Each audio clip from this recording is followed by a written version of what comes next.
Hey everyone, today we are going to learn how to quickly edit images, remove backgrounds, cut objects, and resize for social media using free tools. So you can just go over and quickly edit your images using these following methods. So let's just get started.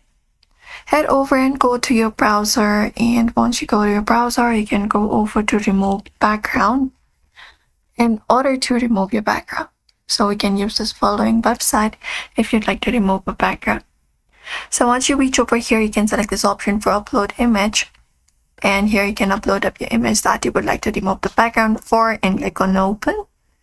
And when you do, you can just wait for some certain seconds and the background will be automatically removed in just seconds. And there we go.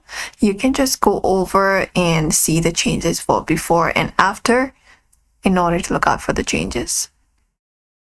See the changes right here.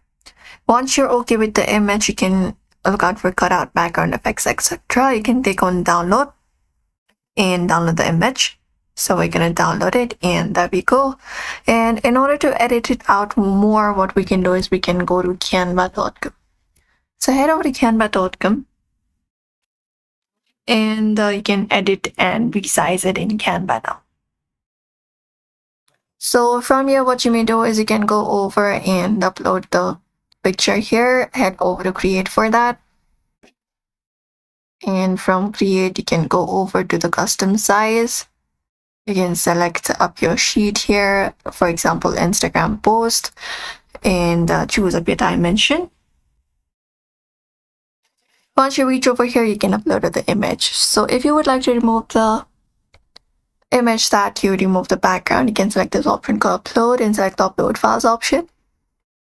And once you select it up, you can scroll down and look out for the image that you just downloaded earlier.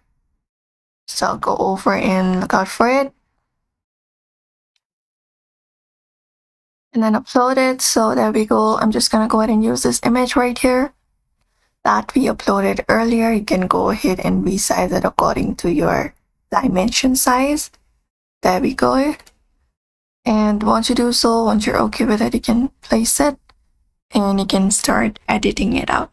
So in order to edit out, there is a different method available.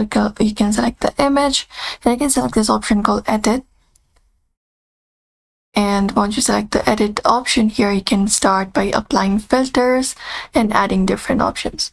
So if you'd like to apply filters, you can select this option for filters and look out for the one that you prefer and apply it up. Similarly, if you want to add effects, you can select these options for duotone, and apply the filter that you prefer for your particular image. And that is how we edit it. If you want to crop out the image, you can select the option for crop and resize it according to your own choice. That is also possible, and you can just go ahead and do so. Similarly, you can select this option for flip if you want to flip it like horizontal, vertical, etc. and go ahead and do so. Also, you can add different animations. Select this option for animate for that, and you can add up the animation for your particular image, just going ahead and applying it up, and there we go. So you can just go ahead and apply it up and apply up the animations and everything. And that's it. You can just go over and make a full workflow showing your background, and you can just go over and follow up this process if you would like to go ahead and edit your images. So that is it, everybody. You can follow up this process, download it once you're okay with it. So thank you for watching this video. Give it a thumbs up and subscribe for more tips and tutorials.